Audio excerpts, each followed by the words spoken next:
কৃষক কোথায় বিনিয়োগ করবে, কোন ফসল উৎপাদন করবে, সেই ক্ষেত্রে বিদেশে কোথায় তার রপ্তানি সম্ভাবনা আছে, এগুলো নিয়ে।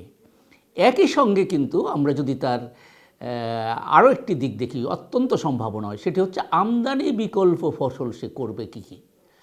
আমরা যদি বাজারে যাই, আপনি খেয়াল করবেন যে আমাদের এই পেঁয়াজ, কাঁচামরিচ, ডাল থেকে শুরু করে প্রায় অধিকাংশ নিত্যপণ্য, কৃষিদ্রব্যাদি, কৃষিজাত দ্রব্যাদি আমদানিকৃত। সেটি ভারত থেকে হোক, সেটি মালয়েশিয়ার সয়াবিন, পাম অয়েল হোক, বা আমরা যাই কিছু দেখি। অর্থাৎ আমাদের বাজারে যে কৃষিপণ্যের উপস্থিতি, তার একটি বিরাট অংশে হচ্ছে আমদানিকৃত।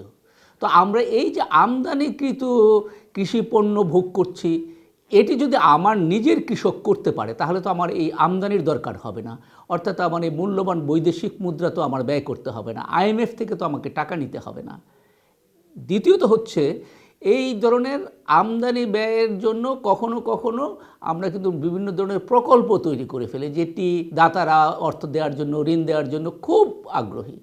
এই যে একেবারে সর্বসম্প্রতি এশিয়ান ডেভেলপমেন্ট ব্যাংক ঋণ বরাদ্দ করে বসে আছে আমাদের সামাজিক খাতের সুরক্ষা ব্যবস্থার জন্য।